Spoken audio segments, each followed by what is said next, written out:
My name is Mohammed Ali. Chemistry 10th class chapter number 1 start किया हुआ है, states of matter and phase changes. इसका introduction हमने पढ़ लिया हुआ है। इंट्रोडक्शन में हमने गैस के बारे में पढ़ा, लिक्विड और सॉलिड्स के बारे में पढ़ा। फिर हमने देखा कि जो काइनेटिक मॉलिक्यूलर थ्योरी थी वो इनके बारे में हमें क्या क्या एक्सप्लेनेशंस दे दी।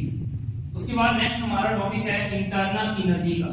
इंटरनल एनर्जी, इसकी सबसे पहले हम डेफिनेशन देखेंगे है।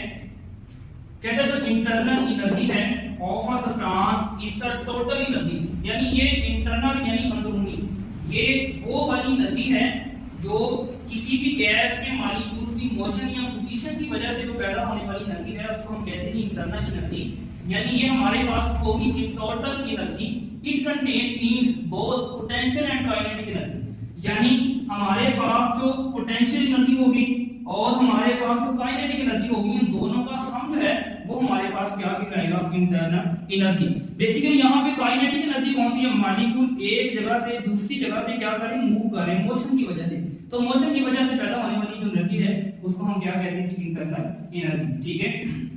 उसके बाद पोटेंशियल एनर्जी है। पोटेंशियल एनर्जी की जो मॉलिक्यूल की है वो पोजीशन चेंज करने की वजह से जो है वो हमारे पास जो आ रही होती है उसको हम कहते हैं पोटेंशियल एनर्जी। और ये दोनों के सम को जो है वो हम क्या कहते हैं, इंटरनल एनर्जी। ठीक है। इंटरनल एनर्जी के बाद जो नेक्स्ट है हमारा, इसकी पहली जो है वो स्टेट है inter conversion of physical state. Inter conversion का जो है ना वो हमने पहले भी पढ़ा हुआ है कि इंटर कन्वर्जन था, हमने इंट्रोडक्शन में भी सीखा हुआ है। इंटर कन्वर्जन था वहां पे स्टेट्स ऑफ मैटर, यानी हमने मादा की हालतों को थोड़ा चेंज करना था। यहाँ वहां पे हमने पानी वाली जो मिसाल भी दी हुई थी। अब यहाँ पे हमने फिजिकल स्टेट्स की इंटर कन्वर्जन पढ़नी है, इसकी इंटरनल एनर्जीज को मद्देनजर रखते हुए। Conversion of a solid into liquid, सबसे पहली स्टेट कौन सी है, हमने कन्वर्जन करनी है, तब्दील करना है किसको, सॉलिड को लिक्विड में। ठीक है। तो ये किसकी मदद से होगा, it is a process melting, यानी ये हमारे पास जो तरीकाकार होगा वो मेल्टिंग के नतीजे में बनेगा। जिस तरह आप लोगों के पास कोई भी सॉलिड है उसको आप लोग क्या वो गर्म करते हो, उसको हीट देते हो तो वो किस में कन्वर्ट हो जाता है, लिक्विड में। यानी ये हमारा क्या वो मेल्टिंग के रूप में आता है।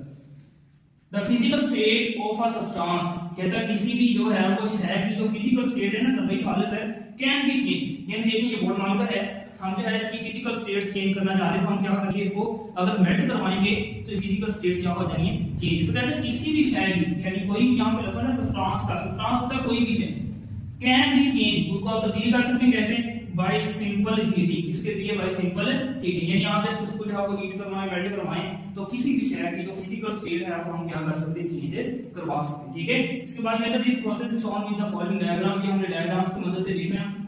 इसके बाद है डायग्राम की मदद से हमने देखना है। इसमें बेसिकली हमारे पास काम क्या होता है कि जो सॉलिड है, ये हमारे पास एक डायग्राम है जिसमें एक सॉलिड है, उसको हमने क्या करवाया, हीट करवाया, यानी इसके मेल्टिंग पॉइंट में, तो वो किसमें कन्वर्ट हो गया, लिक्विड्स में। जब हम लोग यहाँ पे इसको हीट करवाते हैं ना, बेसिकली काम पता क्या हो रहा है, जब आप लोग किसी भी जो सॉलिड है उसको हीट करवा रहे होते हैं तो वहां पे क्या हो रहा है, जो मॉलिक्यूल्स होते हैं ना इनकी, जो सॉलिड्स होती है इनकी जो काइनेटिक एनर्जी होती है वो बहुत कम होती है। जैसे जैसे आप लोग है वो इसको हीट करवाना शुरू करते हैं तो मॉलिक्यूल्स जो है वो क्या करते हैं, अपनी काइनेटिक एनर्जी गेन करते हैं। काइनेटिक एनर्जी जो है वो सॉलिड्स की जो होती है वो कम होती है, लेकिन हीट करने से काइनेटिक एनर्जी जो सॉलिड्स की है वो क्या हो जाती है, आस्ते आस्ते बढ़ना शुरू हो जाती है। और ऐसे जब इतनी बढ़ जाती है कि उसका जो है वो मेल्टिंग पॉइंट आ जाता है तो मॉलिक्यूल जो है वो अपनी अगली हालत में यानी सॉलिड से लिक्विड स्टेट में जो है वो कन्वर्ट होना शुरू हो जाती है। ठीक है।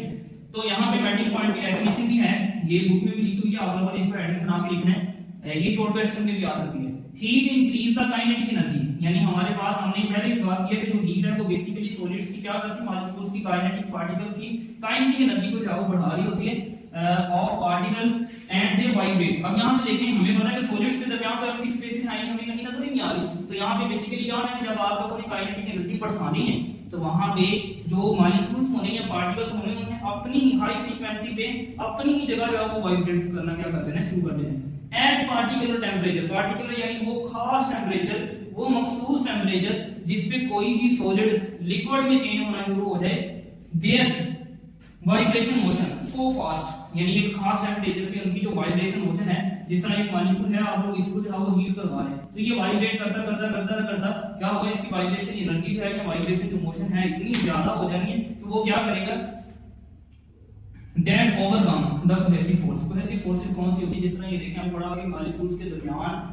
एम्प्टी स्पेसेस नहीं होती तो मॉलिक्यूल एक दूसरे के वो बिल्कुल करीब करीब होते हैं, जिसकी वजह से इसके दरमियान था वो इंटरमॉलिक्यूलर फोर्स भी क्या होती है, बहुत स्ट्रांग होती है। तो जब मॉलिक्यूल था वो वाइब्रेशन मोशन तेज हो जाती है ड्यू टू द टेंपरेचर, तो उनके पास इतनी नदी आ जाती है, जो ऐसी फोर्सेस है जो उनके दरमियान अट्रैक्टिव फोर्सेस है उसको छोड़ने की काबू होते हैं। सो सॉलिड जो हमारे पास सॉलिड होगा स्टार्ट शुरू हो जाएगा मेल्ट एंड दिस टेम्परेचर, यानी हमारे पास जो फोकस है ना सॉलिड है वो क्या करना शुरू हो जाएगा, पिघलना शुरू हो जाएगा।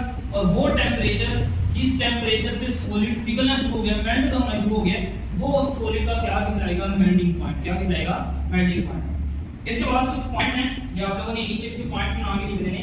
The particle of a solid lose mean energy and arrangements, यानी जब आप लोगों ने इसको मेल्ट करवाना है तो मॉलिक्यूल्स की जो मीन पोजीशन थी, जिस तरह फर्क करें ये मॉलिक्यूल अपनी जगह पे सॉलिड में था जब तो अपनी जगह पे कहां था, लेकिन जब आप लोगों ने इसको मेल्ट करवाया लिक्विड स्टेट में चेंज किया तो हमें पता है कि जो लिक्विड स्टेट है इसमें जो मॉलिक्यूल है वो फ्रीली टू मूव है, ये हर जगह पे हम मूव कर सकते हैं। तो इस मॉलिक्यूल की जगह फिक्स नहीं है, ये क्या कर सकता है, मूव कर सकता है जिस तरह लूज मीन पोजीशन। और अरेंजमेंट भी हमें पता है कि सॉलिड में जाओ अरेंजमेंट किस तरह और लिक्विड में किस तरह।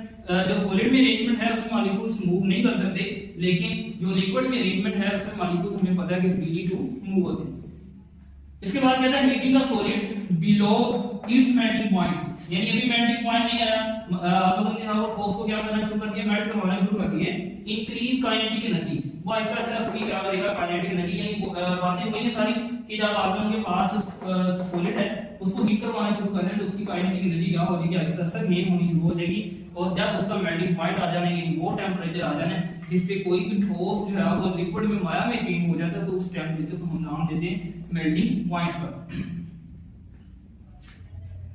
And temperature which weaken the force of attraction, ये भी सारी बातें हमने पहले की हुई है कि जब हमारे पास ठोस जो है उसका काइनेटिक एनर्जी इतनी बढ़ जाएगी कि अट्रैक्टिव फोर्स को जो वो ओवरकम कर सकते, वीक कर सके, तो तब जो हमारे पास इसमें चेंज हो जाए ना लिक्विड में। लास्ट में है all the heat energy provided, यानी जितनी भी यहाँ पे एनर्जी प्रोवाइड होगी वो किस मकसद के लिए यूज होगी, इसको मेल्ट करवाने में, किस मकसद के लिए यूज होगी, मेल्ट करवाने में। Only at this point utilize, इस्तेमाल होगी to convert the solid into liquid, यानी इस पॉइंट पे जो ठोस को हम माया में चेंज करें, जितनी भी एनर्जी लगाएंगे वो सारी की सारी इसी मकसद के लिए इस्तेमाल होगी, यानी राया नहीं होगी सारी की सारी जो हमारे पास इसी मकसद के लिए इस्तेमाल होगी कि आप लोग सॉलिड को लिक्विड में चेंज करें। ये जो टॉपिक है ये लॉन्ग क्वेश्चन के लिए भी है, शॉर्ट क्वेश्चन के लिए है, आपको पहले से ये शॉर्ट क्वेश्चन भी आ सकते हैं, पूरे का पूरा लॉन्ग क्वेश्चन भी आ सकते हैं। इसकी लास्ट में दो टाइप्स रहती हैं, तो वो जो है वो हम इंशाल्लाह नेक्स्ट